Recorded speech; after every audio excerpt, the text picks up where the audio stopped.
Assalamualaikum warahmatullahi wabarakatuh. Today, we from Group T will present on the topic of halal cosmetic industry in Malaysia, industrial development, certification, and regulatory framework cosmetic.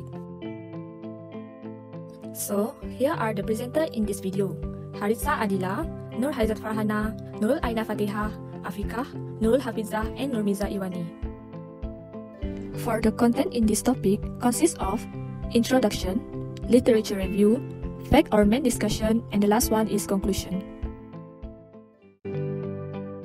My name is Nurul Hafizah binti Abdurrahim, so I will present about the introduction of our topic today. Cosmetic is one of the largest industry in the world. With a majority Muslim community in Malaysia, the selection of halal cosmetic has become a major criterion for the selection of cosmetic products among Muslim consumers. The increasing population of modern, knowledgeable, and educated Muslims nowadays has led to an increase in the demand of halal products.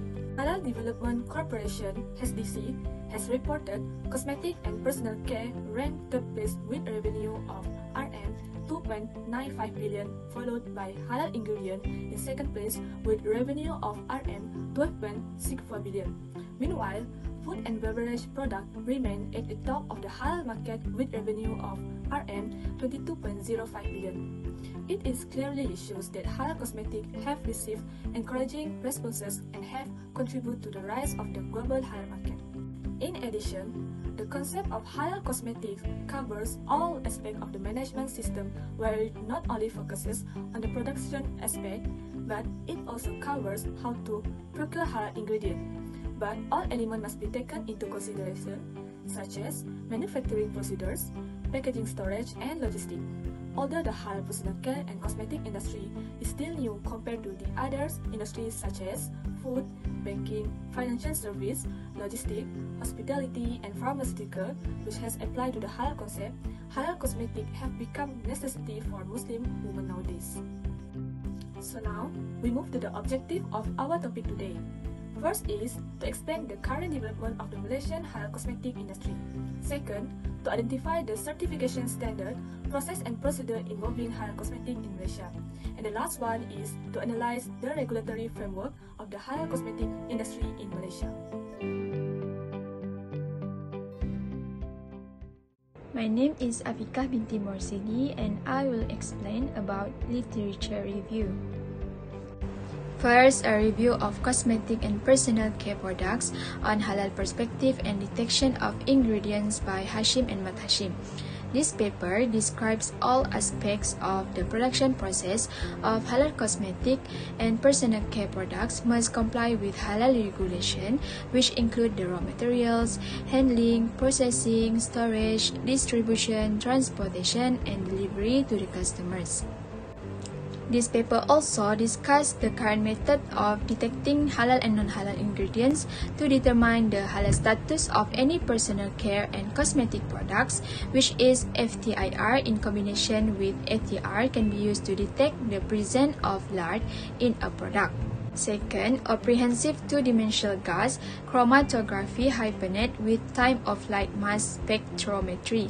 Using this equipment, it is able to detect the difference of fat derived from animals between lard, cow, chicken, and goat. Third is GCMS. This equipment can be used to detect the presence of ethanol in the product. For the second literature review, which is halal cosmetic adoption among young Muslim consumer in Malaysia on religiosity, concerned by Mohazar, Zailani, and Zainuddin. This paper focused on the factor that encourage young adult Muslim consumers to adopt halal cosmetics. First, product characteristic. Product characteristics play an important role in the use of halal cosmetics, where respondents in this paper seem hesitant to use halal products if the product is not suitable for their culture and lifestyle and does not have the potential to bring benefits when using it. Symbol of safety, hygiene, and high quality should be present in the features of halal cosmetic, and this can attract the consumers to use the product. Second, social influence. Third, opinion and belief from social influence, such as family and friends. It can help a person to gain knowledge and build confidence in the using of halal cosmetic. Although young Muslim consumer does not have a confidence in halal cosmetic products, but through social pressure, it is possible to change one's behavior to use them. And last is consumer innovation. Most of Muslims are willing to change their daily routine from using non-halal cosmetic products to halal because they are more concerned about the presence of non-halal ingredients used in the production of cosmetic. In this context, the religious factor influencing consumer choice. Next, ruling of purification of swine placenta in cosmetic products through hydrolysis. This article explains the status of cosmetic products containing hydrolyzed placenta pigs, whether the law of using these products is allowed or not. According to Mazhab Shafi'i, the hydrolysis process is not included in the category of fecal purification.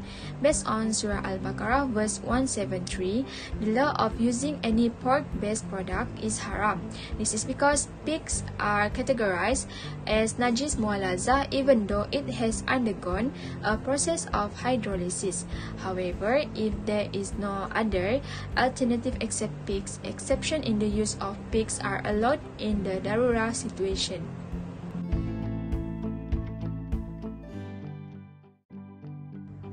Assalamualaikum warahmatullahi wabarakatuh. My name is Nurul Aina Fatihah binti Luqman Al-Hakim. Okay, today I would like to present about literature review, which is Malaysian Cosmetic Market, Current and Future Prospect, written by Azmi Hasali. This article describes the development of the cosmetic product market nowadays, the trends implemented by Malaysians in promoting the cosmetic market, and distribution of the cosmetics market to the country in the economic sector. Therefore, in this era of globalization, the use of cosmetic has expanded widely around the world. The proof is the demand for cosmetic product in the market is increasing, and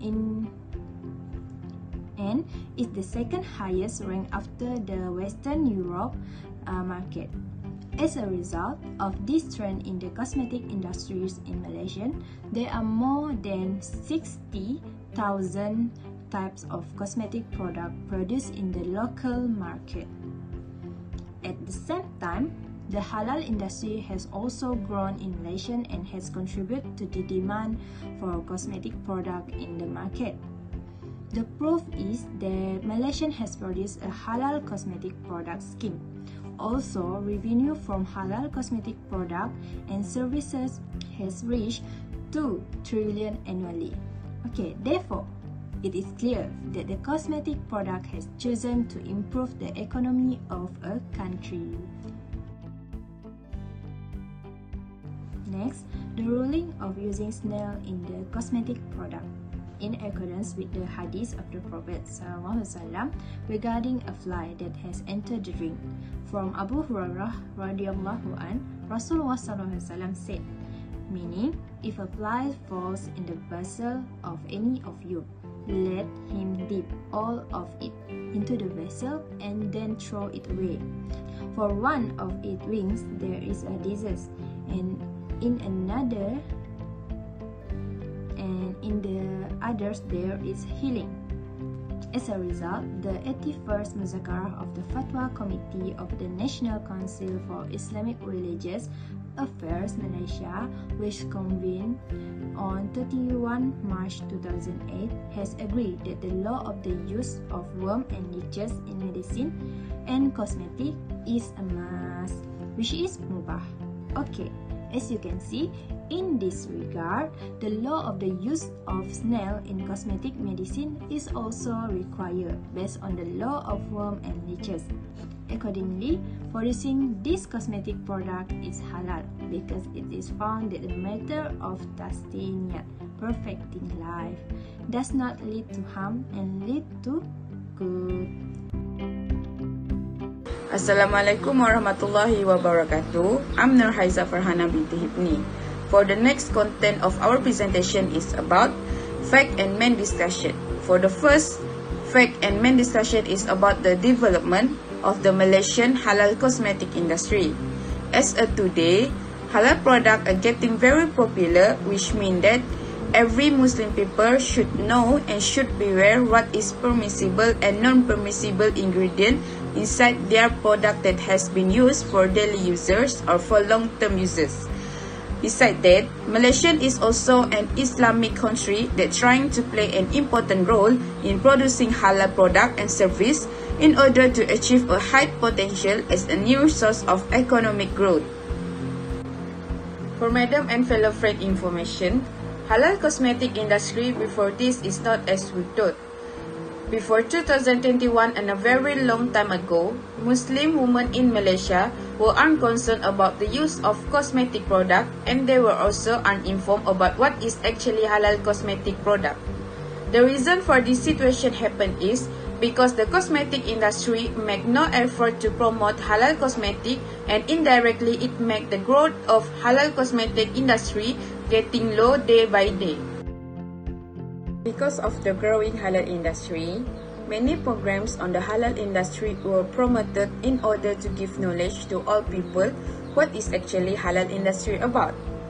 One of the halal industry that is growing day by day is halal cosmetic products and also halal personal care. This is because care products are increasingly in high demand among all types of ages. As a result, halal cosmetic is one of the industry in Malaysia that is a global halal hub and have been developed for almost 30 years.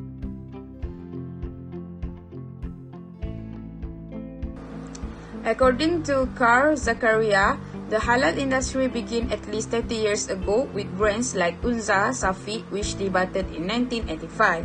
Next is the growth of halal cosmetic products in recent years can be attributed to the facility of original equipment manufacture or known as OEM.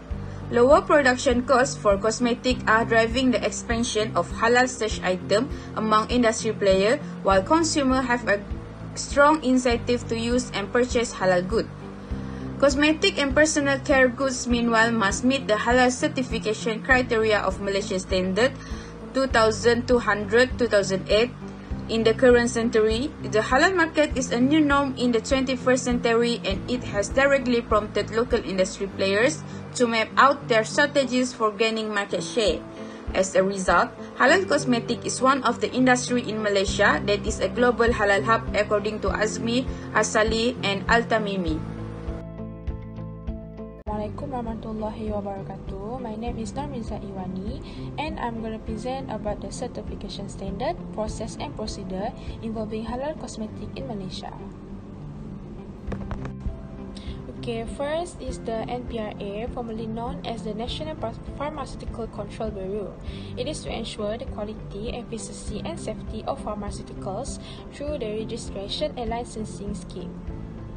Next is the Cosmetic GMP guideline. It is to ensure that the products are consistently manufactured and controlled to the specified quality. It is concerned with all the aspects of production and quality control.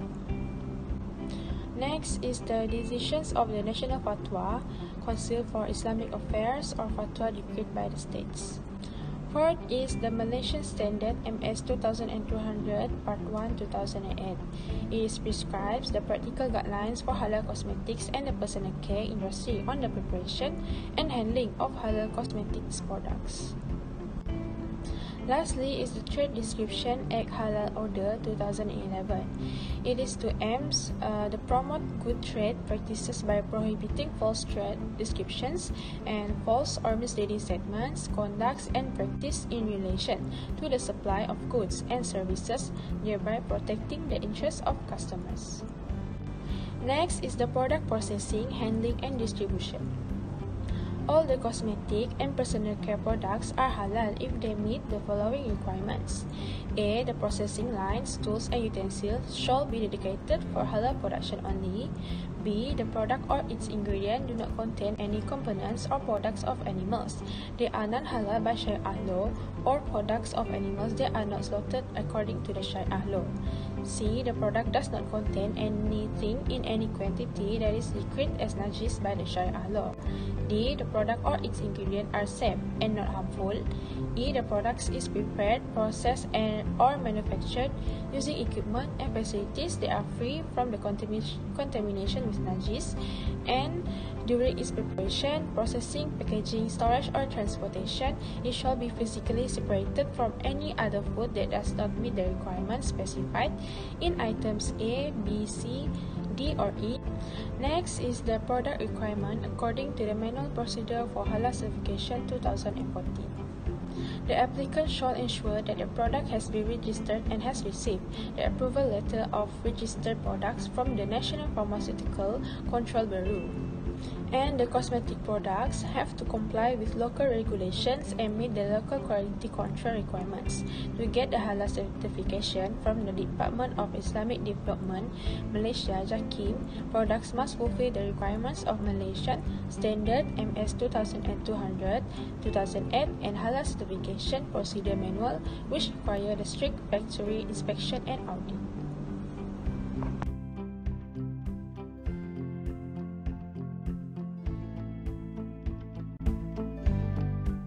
Okay, now we are moving on to the agencies associated with halal cosmetics production in Malaysia.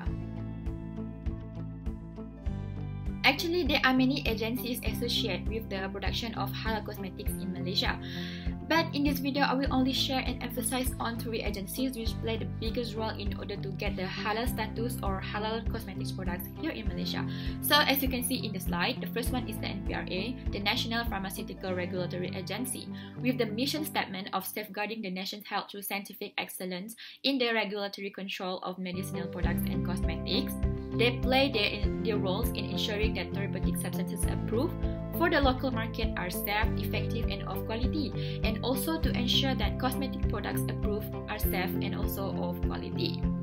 Okay, now the next one is the Department of Islamic Development of Malaysia, also known as JAKIM. JAKIM is responsible in issuing the halal certification. However, the limited scope of duties of JAKIM's officers and lack of expertise in certain issues causes JAKIM to have to work with other agencies or to cooperate with other agencies in approving every application made. Therefore, they need to monitor the preservation of compliance to the halal certification requirement in order to assure the halal status of the service or product provided. Okay, the last one is the Ministry of Health. The Ministry of Health is one of the government agencies that cooperate a lot with JAKIM in matters of local and foreign halal certification. Apart from being involved in the accreditation of Islamic bodies abroad, the Ministry of Health also plays a role in ensuring the safety of food products, supplements, and also medicine. So, only after obtaining certification from the Ministry of Health, then a product can be considered for halal certification. That's all. Thank you. As for conclusion on our topic today, halal cosmetic should be a priority for every woman nowadays. With the standard and regulation such as MS 22000 Islamic Consumer Good, National Pharmaceutical Regulatory Agency, and Cosmetic Good Manufacturing Practices, it has provided complete and detailed guidelines to Muslims on all halal features of cosmetic, where it consists of the production process, the material used, the way of processing, the logistics, and all the way to the final process. Moreover, the standard and regulation are very helpful for cosmetic entrepreneurs to gain many customers. Not only that, but it will also be easier to obtain halal certification recognized by the halal certification body, JAKIM, and Ministry of Health. Therefore, indirectly, the industry not only can produce halal cosmetic products in line with Islamic regulation, but also meet the demands of consumers in obtaining halal cosmetic products that are safe and do not cause harmful side effects to consumers. That's all from us today. Thank you.